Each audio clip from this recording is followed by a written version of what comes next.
जब हम लोग नापने के लिए वो बुलाया था तो उस दिन ये वहाँ से भाग के सब्जी बाजार में आ गया था 2 किलो टांगबटी लेके। बेसीतर पता चला है जो हिंदुओं को बेसीतर से पैसा ले रहा है, वो हिंदू से पैसा लेके लिख नहीं रहा है। फिर हम अपना ये लेके गया, हम अपना वो नाप जोप करने वाला मतलब सरकारी वकील लेके गए थे और वकील वो लेके गए थे। तो उस दिन से गया था तो वो बोलता आज हमारी छुट्टी नहीं है, आज हमको दूसरा जगह जाना है, ऐसे करके मतलब वो चला गया। महमूद अहमद के कर्म कांड की कहानी समाप्त होने की नाम नहीं ले रही और एक के बाद एक जो है पन्ना उसके कुकर्म का, उसके कुकांड का जो है हमारे सामने आ रहा है। और एक पीड़ित व्यक्ति जो है मेरे साथ उपस्थित है और उनके साथ क्या हुआ, महमूद ने किस तरह उन्हें जो है जाल में फंसाकर उसके पैसे ऐंठे जमीन देने के नाम पर, उस युवक से, उस व्यक्ति से मैं बात करना चाहूँगा। आपका नाम क्या है? प्रदीप गुप्ता। क्या हुआ था आपके साथ? आपका लॉकडाउन का टाइम में उधर का 2 आदमी से बात हुआ रहा तो बोला रहा माटी इधर बिक्री हो रहा है तो लेगा, तो हम बोला हाँ ठीक है ले। तो उससे बात हुआ तो वो बोला हम बेचेगा 220 रुपये करके स्क्वायर फीट, तो हम लोग कुछ और कम होगा, तो बोला नहीं।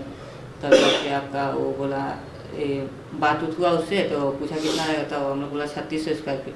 तो 3600 स्क्वायर फीट का आपका 7,92,000 का बात हुआ रहा। तब जाके वो बोला हमको 2,92,000 रुपया अभी दे देना, बाद बाकी हमको साल भर में देना, उसका 2 ही टाइम में लिख देगा। तो हम लोग 2,50,000 उसको दे दिए। तो उसका बाद उसको साल भर जैसे होने वाला था तो हम लोग बोला हम माटी लिख दीजिए, हम लोग पेमेंट एक बार में दे देगा।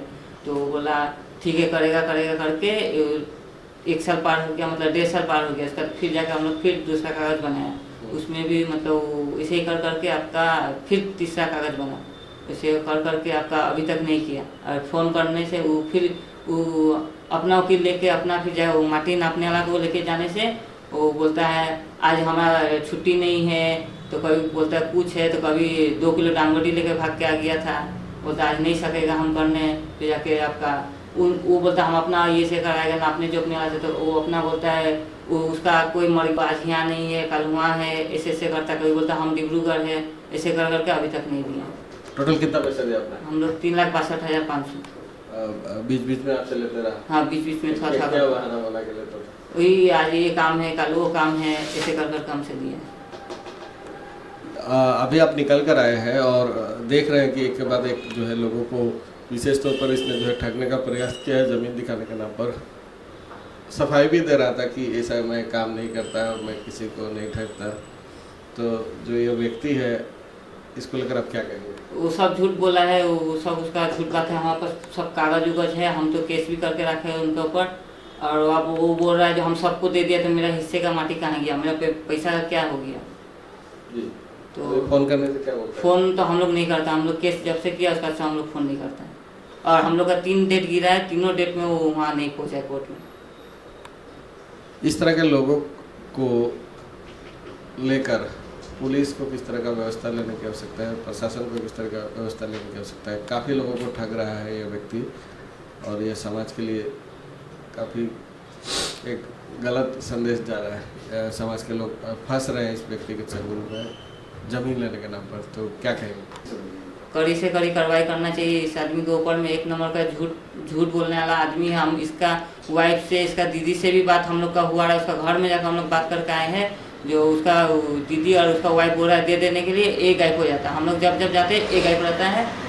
ऐसे ही आपको ज़मीन जो है ज़मीन मापने के लिए उसने बुलाया था, उसके बाद डांगबटी का क्या कहानी है? तो जब हम लोग नापने के लिए वो बुलाया था तो उस दिन ये वहाँ से भाग के सब्जी बाजार में आ गया था 2 किलो टांगबटी लेके। बोल रहा था बेचने के लिए, बोल रहा था हम आप लोग के लिए हम अपना नुकसान तो नहीं करेंगे। तो 2 किलो टांगबटी कितना बड़ा बात था। हम तो टाइम में सब्जी हम बेचता रहा, हम सब्जी बेचता रहा, हम ही को दे दें हम ले लेता रहा।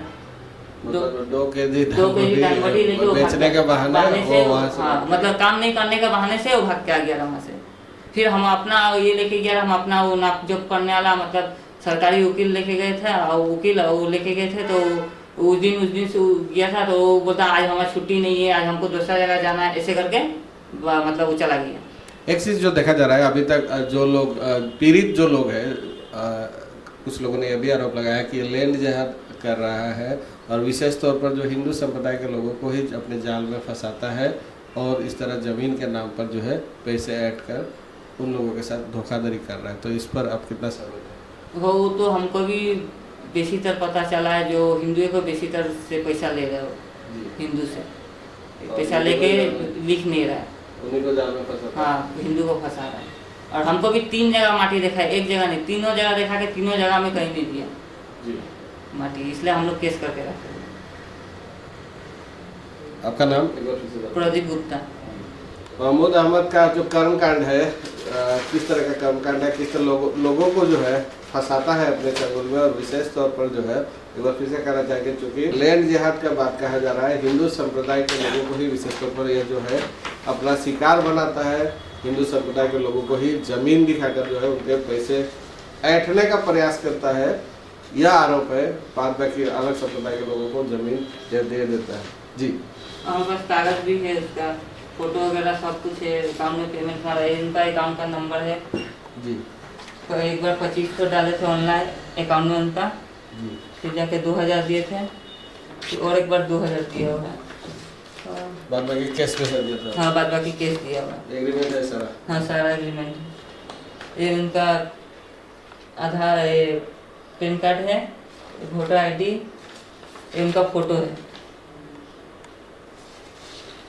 ये हमारा माटी का कागज। 3 जगह का 3 अलग अलग पट्टा नंबर दिया हुआ है, और कहीं का भी नहीं हुआ अभी तक। 3 जगह 3 पट्टा नंबर दिए इसका। हाँ, मतलब हर एग्रीमेंट में अलग अलग पट्टा नंबर अलग है, अलग। इस ऊपर से हम 3600 स्क्वायर फीट का बात हुआ था, तो ये नहीं लिखने का चक्कर में हम लोग 2000 स्क्वायर फीट करवाए, जो जल्दी हो जाए, कम पैसा में हम कैसे भी करके निकल जाए, तो वो भी नहीं कर रहा है। जी हाँ, और किस तरह का कर्मकांड है और आगे भी इस पूरे विषय को लेकर जो है आगे किस तरह की जो है इस पर जो है कार्रवाई होती है या किस तरह का व्यवस्था होता है, उस विषय को लेकर भी जो अपडेट है हम लगातार देने का प्रयास करेंगे।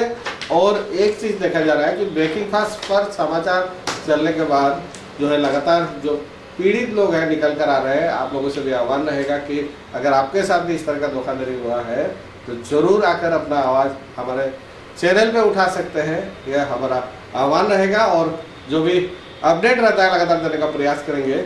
आप हमारे साथ बने रहिए। आप देखते रहिए, मैं समझ